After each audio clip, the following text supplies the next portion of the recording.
Hello guys, कैसे हो आप सब। आई होप आप सभी बहुत ही अच्छे होंगे और आपकी प्रिपरेशन है वो भी काफ़ी अच्छे से चल रही होगी। तो देखो, आज हम बात करेंगे अपने जो नेक्स्ट पार्ट है माइटोकॉन्ड्रिया और हमारे क्लोरोप्लास्ट के बारे में। तो देखो, सबसे पहले माइटोकॉन्ड्रिया की बात करते हैं। तो देखो, ये क्या होता है। एक तो लार्ज ऑर्गेनील बोला जाता है इसको, और ये not visible under microscope unless stain with dye. जब तक इसको स्टेन नहीं करते हुए डाई के साथ, तब तक हम इसको माइक्रोस्कोप के थ्रू नहीं देख सकते। और देखो, इसके शेप है, साइज है, नंबर है, वो वेरी कर रहे होते हैं डिफरेंट सेल में। अगर नंबर की बात करें तो नंबर डिपेंड्स हो रहे होते हैं फिजियोलॉजी ऑफ सेल पे। अब देखो, फिजियोलॉजी ऑफ सेल के अकॉर्डिंग देखा जाए तो देखो, जर्मिनेटिंग सीड्स में ये मोर होते हैं और नॉन जर्मिनेटिंग सीड्स में ये लेस होते हैं। और ध्यान रखना कि जो माइटोकॉन्ड्रिया होता है वो डबल मेम्ब्रेन होता है। अब देखो, छोटा सा मैंने आपको समझाने के लिए यहाँ पे बनाया हुआ है कि देखो, ये माइटोकॉन्ड्रिया में देखो, ये आउटर मेम्ब्रेन है, ये इनर मेम्ब्रेन है, और इसमें कुछ अंदर की साइड ये देखो फोल्डिंग में क्रिस्टे हैं। अब देखो, इसके करैक्टर्स में बात करते हैं कि देखो, जो आउटर मेम्ब्रेन है और इनर मेम्ब्रेन में क्या क्या होते हैं। सबसे पहले तो ध्यान रखना कि इसमें जो आउटर मेम्ब्रेन होता है और जो इनर मेम्ब्रेन होता है, दोनों में डिफरेंट एंजाइम्स होते हैं। करैक्टर्स में देखो कि डिलिमिटिंग लेयर है वो आउटर मेम्ब्रेन में प्रेजेंट है, इनर मेम्ब्रेन में नहीं होती। पोरिन्स मतलब प्रोटीन्स है वो आउटर मेम्ब्रेन में होते, इनर मेम्ब्रेन में नहीं होती। परमिएबल की बात करें तो आउटर मेम्ब्रेन है वो मोर परमिएबल होती है, और इनर मेम्ब्रेन क्या होती है, लेस होती है। क्रिस्टे की बात करें तो आउटर मेम्ब्रेन में नहीं होते हैं, और इनर मेम्ब्रेन में देखा जाए तो ये इनफोल्डिंग होती है इनर मेम्ब्रेन की, जो इंक्रीज कर रहे होते हैं सरफेस एरिया को। मेम्ब्रेन की बात करें तो आउटर मेम्ब्रेन कैसे होती है, कॉन्टिन्यूअस होती है, और इनर मेम्ब्रेन कैसे होती है, डिसकॉन्टिन्यूअस। अब यहाँ पे जो कंपार्टमेंट दे रखे हैं हमारी एनसीईआरटी में, आउटर कंपार्टमेंट और इनर कंपार्टमेंट। तो यहाँ देखो, जो आउटर कंपार्टमेंट होता है उसमें क्या होता है, देखो, पेरीमाइटोकॉन्ड्रियल स्पेस और इंटरमेम्ब्रेनस स्पेस, और ये फील्ड होते हैं किससे, एक्वस फ्लूइड से ये फील्ड होता है। और इनर कंपार्टमेंट में देखा जाए तो इसमें जो मैट्रिक्स होता है वो होता है जो डेंस होमोजेनियस सब्सटेंस होता है। अब मैट्रिक्स में देखो क्या है, मैट्रिक्स में एक तो one double standard circular DNA और आरएनए होते हैं, कुछ फ्यू मतलब फ्यू अमाउंट में प्रेजेंट होते हैं, जिस वजह से यहाँ पर क्या हो रहा होता है, प्रोटीन सिंथेसिस हो रहा होता है।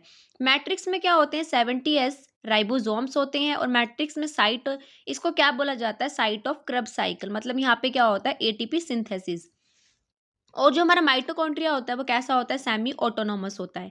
अब यहाँ पे नोट मैंने डाला हुआ है आपके लिए कि देखो, इसमें जो डिवीजन होती है वो किसके थ्रू हो रही होती है, फिजन के थ्रू। और अगर इसको power house of the cell बोला जाता है, क्योंकि यहाँ पे एटीपी सिंथेसिस हो रहा होता है। इसकी लेंथ की बात करें तो लेंथ होती है 1 to 4.1 माइक्रोमीटर, और डायमीटर होता है 0.2 से 1 माइक्रोमीटर, और एवरेज होती है इसकी 0.5 माइक्रोमीटर। और देखो, यहाँ पे मैंने आपके लिए छोटा सा क्लाउड की शेप में बनाया हुआ है। ये एक इम्पॉर्टेंट पार्ट है कि इसमें इसको हम यहाँ पे क्या होता है, साइट ऑफ एरोबिक रेस्पिरेशन होती है यूकैरियोट्स में उसमें, और ये एटीपी सिंथेसिस करता है, इस वजह से इसको power house of the cell भी बोला जाता है। अगर हम बात करें यहाँ पे प्लास्टिड्स की, तो देखो, प्लास्टिड्स का क्या होता है कि प्लास्टिड्स जो प्रेजेंट होता है वो हमारे प्लांट सेल्स में होता है, और साथ के साथ यूग्लोड्स में प्रेजेंट होता है। और ये इजीली हम इसको अगर माइक्रोस्कोप के थ्रू देखते थे हमें लार्ज दिखाई देता है, और ये बियर करते हैं सम स्पेसिफिक पिगमेंट्स को। क्लोरोप्लास्ट की बात करी जाए तो हमारा जो प्लास्टिड्स होता है ना, वो 3 पार्ट में डिवाइडेड होता है, क्लासिफिकेशन होता है इसका क्लोरोप्लास्ट में, क्रोमोप्लास्ट में और ल्यूकोप्लास्ट में। क्लोरोप्लास्ट की बात करी जाए तो क्लोरोप्लास्ट में क्या होता है कि कंटेन करता है क्लोरोफिल, एंड जो इसमें कैरोटिनेट पिगमेंट्स होता है उसका काम क्या होता है, रिस्पॉन्सिबल होता है वो ट्रैपिंग करने में लाइट एनर्जी को, जिसकी वजह से क्या होता है, किसके लिए एसेंशियल होता है, फोटोसिंथेसिस के लिए। क्रोमोप्लास्ट की बात करी जाए तो क्रोमोप्लास्ट में क्या होते हैं, फैट सोलुबल कैरोटिनेट पिगमेंट होते हैं, जो क्या कर रहे होते हैं, जैसे लाइक कौन कौन से प्रेजेंट होते हैं, इसमें हमारा कैरोटीन है और ज़ैंथोफिल है। और जो ये क्या कर रहे होते हैं, साथ के साथ इनका काम क्या होता है, जो कैरोटीनेट पिगमेंट होते हैं ये हमारे पार्ट ऑफ प्लांट को क्या कर रहे होते हैं, कलर देने का काम, मतलब येलो, ऑरेंज और रेड कलर, ठीक है। ल्यूकोप्लास्ट की बात करी जाए तो ल्यूकोप्लास्ट कैसा होता है, कलरलेस होता है। इसमें ये क्या होता है, स्टोर न्यूट्रिएंट्स। अगर एमाइलोप्लास्ट की बात करी जाए तो वो स्टोर कर रहा होता है कार्बोहाइड्रेट, स्टार्च को, और इसका जो एग्जांपल है वो पोटैटो है। इलाइलोप्लास्ट की बात करी जाए तो वो स्टोर कर रहा होता है ऑयल्स को एंड फैट्स को, और अगर एलोरोप्लास्ट की बात करी जाए तो प्रोटीन्स को।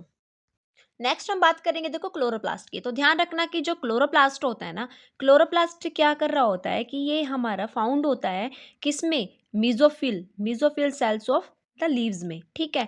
और अगर इसकी शेप की बात करी जाए तो ये लैंड शेप का होता है, ओवल होता है, स्फेरिकल होता है। इसमें जो लेंथ होती है वो 5 से 10 माइक्रोमीटर होती है, इसकी विड्थ होती है 2 से 4 माइक्रोमीटर।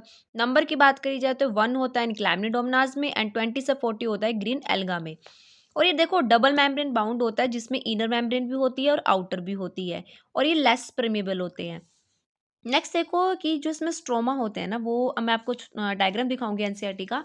तो ये देखना क्लोरोप्लास्ट का जो डायग्राम है, ये बाहर आउटर मेम्ब्रेन है, ये इनर मेम्ब्रेन है, ये ग्रैनम है, देखो ये बने हुए, एंड ये थैलेकोइड है, और ये स्ट्रोमा लैमेला है जो बीच वाले पार्ट को कनेक्ट कर रहा होता है आपस में थैलेकोइड को, और ये इनर मेम्ब्रेन में जो स्पेस बाउंड प्रेजेंट होता है उसको हम बोलते हैं स्ट्रोमा। ठीक है, तो अभी हम बात करते हैं स्ट्रोमा।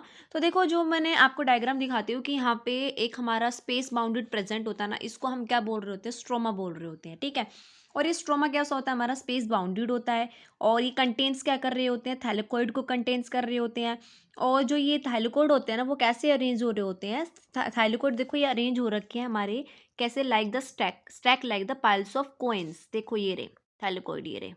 ठीक है, पाइल्स ऑफ कॉइन्स के देखो एक के ऊपर एक के ऊपर एक सिक्का सा टाइप हो जाता है ना, तो इसको हम क्या बोलते हैं, हम पाइल्स ऑफ कॉइन्स बोलते हैं। तो इस फॉर्म में ये हमारे अरेंज हो रहे होते हैं इन द ग्रेना सैक्स में। ठीक है, और उसके बाद देखो जो ये हमारा स्ट्रोमा लैमेला होता है, स्ट्रोमा लैमेला कैसा होगा फिर, जो स्ट्रोमा लैमेला होता है एक फ्लैट मेम्ब्रेनस ट्यूबुल्स होता है जिसको हम बोलते हैं स्ट्रोमा लैमेला बोलते हैं, जिसका काम क्या होता है, कनेक्टिंग कर रहा होता है थैलेकोइड्स को। देखो ये यहाँ पे आप डायग्राम भी देख सकते हो कि देखो ये हमारे थैलेकोइड्स हैं, इनको जो कनेक्शन का काम कर रहा है ये क्या है, स्ट्रोमा लैमेला। ठीक है, अब ये देखो जो ये स्ट्रोमा होते हैं ना, वो कंटेन कर रहे होते हैं पिगमेंट्स, जैसे कौन कौन से पिगमेंट्स हैं, enzyme for the formation of proteins है, कार्बोहाइड्रेट्स है, इसमें क्या होता है हमारा small double stranded circular DNA भी प्रेजेंट होते हैं, राइबोसोम्स भी प्रेजेंट होते हैं। इसमें जो क्लोरोफिल्स होता है ना, क्लोरोफिल का जो पिगमेंट्स होता है वो भी हमारा प्रेजेंट होता है थाइलोकोइड्स के अंदर, ये ध्यान रखना। ठीक है, और जो राइबोसोम्स होते हैं ना हमारे क्लोरोप्लास्ट के अंदर, वो कैसे होते हैं, हमारे स्मॉलर होते हैं, तो उसको हम बोलते हैं हम 70S, और हमारे साइटोप्लाज्मिक राइबोसोम्स होते हैं उसको बोलते हैं हम 80S। ठीक है गाइज, ये आपके लिए थोड़ा सा ये टॉपिक था कि मैं बता दूं आपको माइटोकॉन्ड्रिया क्लोरोप्लास्ट के लिए। तो ये आप देख लेना अपना, और इसके साथ साथ आप एनसीईआरटी को भी रीड कर लेना। तो हम मिलेंगे नेक्स्ट वीडियो में, तब तक आप अपना ध्यान रखें, take care and bye bye.